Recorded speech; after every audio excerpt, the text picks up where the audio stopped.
Hey everybody, it's Brian here with Explosive Review, and today I'm going to be showing you how to remove the lower tube internals from your autococker body.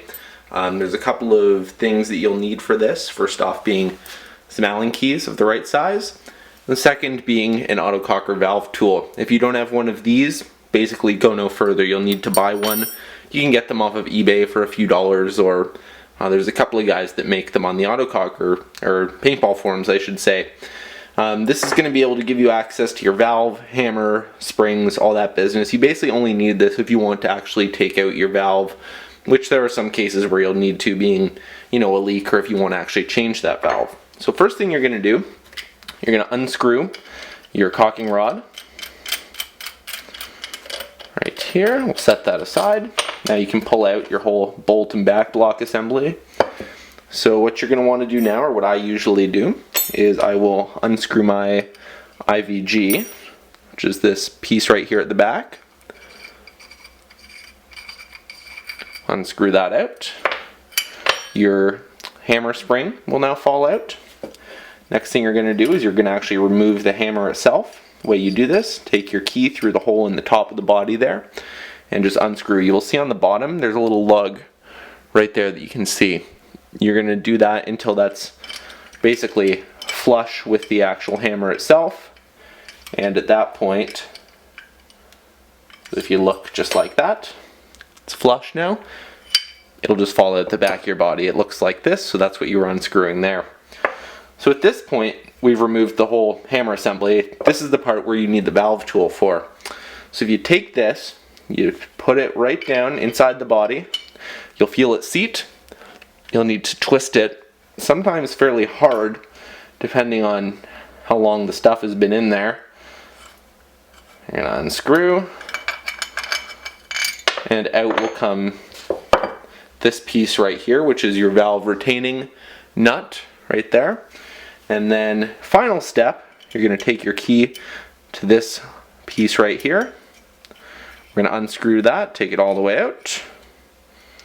That was another set screw holding your valve. Now if you give it a tap, or sometimes you have to actually push, there we go, through this hole. There you go. So that's your valve right there. And there was your valve spring. So this is all of the internals out of it. Now the reason that you need the valve tool is this piece actually sits right here.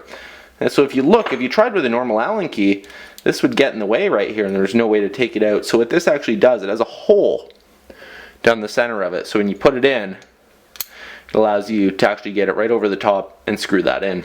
So now what I'm going to show you, we're going to do this in reverse. This would have let you do whatever, change an O-ring, clean it off, whatever.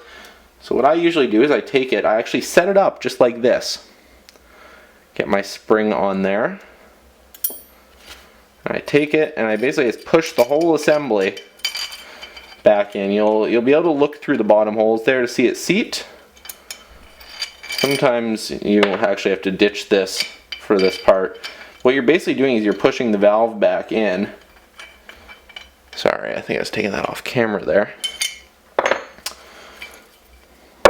Now, sometimes this does take a few tries to get right. It's a little bit hard to do it on camera properly. What I'm going to do, just for the sake, I'm going to drop the spring in there first. Because basically what you're trying to do is you're trying to line up one of the holes with the bottom here. And sometimes you lose that if you're... There we go.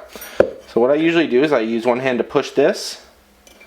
Use a Allen key just to push that over. So what you do now is you take this little piece here, that little set screw, you put it in, and at this point I usually just give it a very light tightening. All that I want this to do is to keep that piece from rotating. If you torque it in at this point, you actually risk damaging the valve. Now I take this, put this on, put it in, we're going to screw it in. Give that a nice tighten down. You don't need to ream on it, but should be good and tight. And then I give this basically one more tightening. Just Just have to hold it in. Next thing you're going to do, you're going to take your hammer. Now it's very important at this point that you try and keep that set screw that you need to tighten facing up.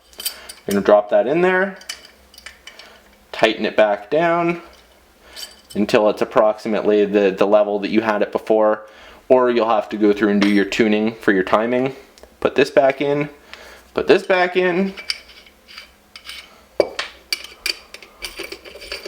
tighten the whole assembly back down.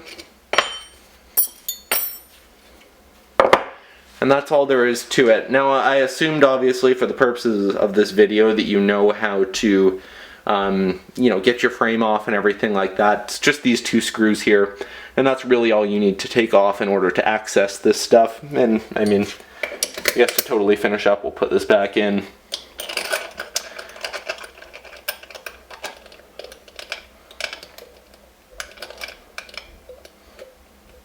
And there you go. So it's totally done now, and it's ready to rock and roll. Now this body is actually for sale. If you want to buy it, just drop me a message here. This has been an explosive review. Don't forget to rate, subscribe, and comment.